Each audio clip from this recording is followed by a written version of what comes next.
राधे राधे। ओम नमः शिवाय। आज श्री मंगला गौरी व्रत कथा। पूर्व काल में कुरु देश में श्रुतकीर्ति नामक एक राजा राज्य करते थे। वह बहुत धार्मिक राजा थे। वह पूर्ण शास्त्रों के ज्ञाता थे, परंतु राजा के कोई भी संतान ना थी, इसलिए वे व्यथित रहते थे और उन्होंने देवी आराधना प्रारंभ की। उन्होंने माता रानी की बहुत आराधना की, जिससे माता रानी ने उन्हें साक्षात दर्शन दिए और वर मांगने के लिए कहा। तब राजा श्रुतकीर्ति माता से प्रार्थना करते हुए बोले, मुझे आप पुत्र रत्न प्रदान कीजिए। तो माता रानी बोली कि राजन, तुमने एक दुर्लभ वस्तु मांगी है, परंतु फिर भी मैं तुम्हें पुत्र अवश्य दूंगी। माता रानी राजा से बोली, अगर तुम्हें गुणवान पुत्र चाहिए तो वह सिर्फ 16 वर्ष तक जीवित रहेगा, और अगर तुम्हें सुंदर और विद्याहीन पुत्र चाहिए तो वह बहुत वर्षों तक जीवित रहेगा। अब आप बताओ कि मैं तुम्हें कौन सा पुत्र प्रदान करूं। तो राजा ने अपनी रानी से विचार विमर्श करके गुणवान पुत्र की माता से प्रार्थना की। माता ने प्रार्थना स्वीकार कर ली और माता रानी ने राजा को बोला, जो मेरे मंदिर के बाहर आम का पेड़ है, उसमें से एक आम तोड़ के आप प्रसाद स्वरूप अपनी रानी को खिला देना। और राजा ने वही आम अपनी रानी को खिलाया और 9वें महीने रानी ने बहुत ही सुंदर पुत्र को जन्म दिया। राजा और रानी हर्षित भी थे और शोकग्रस्त भी थे, और उन्होंने उस बालक का जब नामकरण कराया तो उसका नाम चिरायु रखा गया। चिरायु राजकुमार जो है वह 15 वर्ष का हो चुका था। वह बहुत ही सुंदर और सुशील था और पूर्णिमा की चंद्रमा की भांति वह बढ़ता जा रहा था। जैसे राजा रानी को लगा कि अब 16वें साल में हमारे पुत्र को कुछ हो ना जाए और हम अपनी इन आंखों के द्वारा हम इसको प्राण त्यागते हुए कैसे देखेंगे, तो वे चिंतित होने लगे। तो उन्होंने क्या किया, उन्होंने अपने जो रानी थी उन्होंने अपने भ्राताश्री को बुलवाया और उन्हें बोला कि मैंने अपने पुत्र के लिए काशी विश्वनाथ जी से मन्नत मांगी थी कि जब पुत्र हो जाएगा तो दर्शन करने के लिए अवश्य भेजूंगी। तो हे भ्राताश्री, आप मेरे पुत्र को काशी विश्वनाथ जी ले जाइए और इसके दर्शन करा के लाइए। और उन्होंने बहुत सा धन दिया और वे मामा और भांजा काशी की ओर चल पड़े। चिरायु और उनके मामा चलते चलते आनंद नगर पहुंचे। जो आनंद नगर था, उनके राजा का नाम वीरसेन था। वीरसेन राजा के अति सौभाग्यशाली, अति सुंदर और रूपवती कन्या थी, जिसका नाम मंगला गौरी था।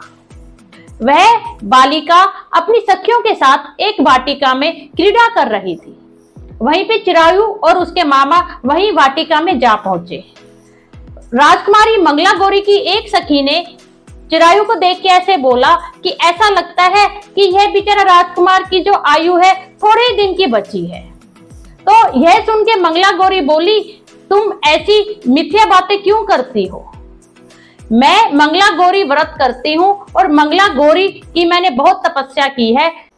अपनी सखी की बात सुनकर मंगला गौरी बोली, मंगला गौरी व्रत के प्रभाव से जिस भी व्यक्ति का मेरे साथ विवाह होगा, जिसके भी माथे पे मेरे हाथ के द्वारा चावल गिर जाएंगे, वह अगर अल्पायु होगा तो भी वह चिरायु हो जाएगा। यह उन दोनों की वार्तालाप जो चिरायु है उसके मामा ने सुन ली और वे सोचने लगे, अगर मेरे भांजे का विवाह इस कन्या के साथ हो जाए तो यह अल्पायु ना रहेगा। उसी दिन वो जो मंगला गौरी जो थी राजकुमारी, उसका विवाह था और बाल्हिक देश के राजा धृतधर्मा के पुत्र सुकेतु के साथ। राजकुमार सुकेतु, जिसका विवाह मंगला गौरी के साथ होने वाला था, वह क्रूर, मूर्ख और बहरा था। इस बात का पता राजकुमारी मंगला गौरी के पिता वीरसेन को भी ना था कि यह सुकेतु इस प्रकार का है। तो जो सुकेतु के जो वर पक्ष के जो लोग हैं, वह ये सोच रहे थे कि हम जो विवाह मंडप का कार्य किसी एक अन्य सुंदर युवक से करा लें। और तभी उनकी नजर चिरायु पे पड़ी, जो अपने मामा के साथ वहीं पे विद्यमान था।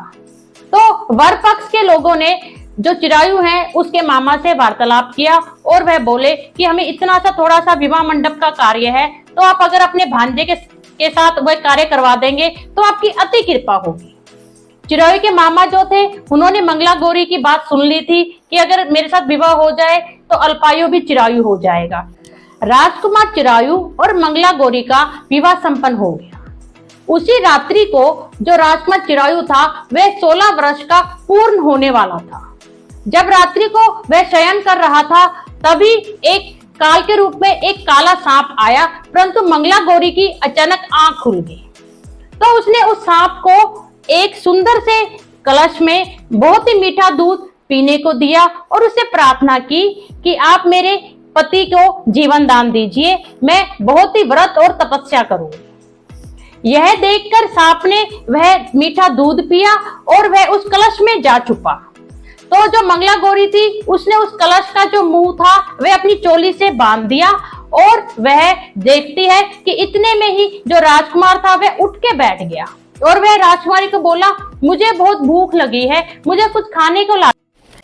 राजकुमारी ने राजकुमार को 4 लड्डू खाने को दिए, जिन्हें खाकर वह सो गया। जब वह सो गया तो राजकुमारी जो कमंडल था जिसमें वह नाग था उसे बाहर छोड़ने गई। जैसे वे कमंडल का ढक्कन खोलती है तो वह क्या देखती है, उस नाग की जगह जगमगाता हुआ हीरो का हार है। तो वह बहुत प्रसन्नता के साथ उस हार को धारण कर लेती है और वापस आती है। जब थोड़ी सी रात्रि शेष रह जाती है तो चिरायु के मामा उसे ले जाते हैं। सुबह जब सुकेतु आता है और वह बोलता है कि यह मेरी पत्नी है, तो राजकुमारी बोलती है यह मेरे पति नहीं है। अगर ये मेरे पति हैं तो मुझे यह बताएं कि रात्रि को हमारी क्या बातचीत हुई है और हम दोनों ने क्या भोजन किया है। सुकेतु राजकुमारी मंगला गौरी के प्रश्न का एक भी उत्तर नहीं दे पाता और बारात खाली हाथ लौट जाती है। जब राजा वीरसेन को पता चलता है कि उसकी पुत्री मंगला गौरी का विवाह किसी अन्य सुंदर राजकुमार के साथ हुआ है तो वह बहुत बड़े यज्ञ का आयोजन कराते हैं और जो राजकुमारी है वह महल के ऊपर बरामदे में छुप के बैठ जाती है कि जब भी मेरे पति आएंगे मैं उन्हें पहचान लूंगी। जैसे ही चिरायु जो है अपने मामा के साथ उस यज्ञ कुंड में पहुंचने लगते हैं तभी ऊपर से राजकुमारी उन्हें देख लेती है और पहचान लेती है। राजा वीरसेन उन दोनों को मिलाकर बहुत खुशी खुशी उन्हें बहुत ही हाथी घोड़ों के साथ बहुत से धन वैभव के साथ विदा करते हैं। इधर जब उसके माता और पिता चिरायु के ये जानते हैं कि हमारा पुत्र तो आ ही आ रहा है, उसके साथ पुत्र वधू भी आ रही है, तो वह प्रसन्नता से खिल उठते हैं और बारंबार वह माता गौरी का धन्यवाद करते हैं। माता गौरी के आशीर्वाद से और राजकुमारी मंगला गौरी के कारण ही यह व्रत मंगला गौरी के नाम से प्रसिद्ध हुआ। यह बहुत चमत्कारी व्रत है। यह सुंदर व्रत स्वयं भोलेनाथ जी ने सनत कुमार जी को अपनी सुंदर वाणी से सुनाया है। जय माता मंगला गौरी की, जय भोलेनाथ।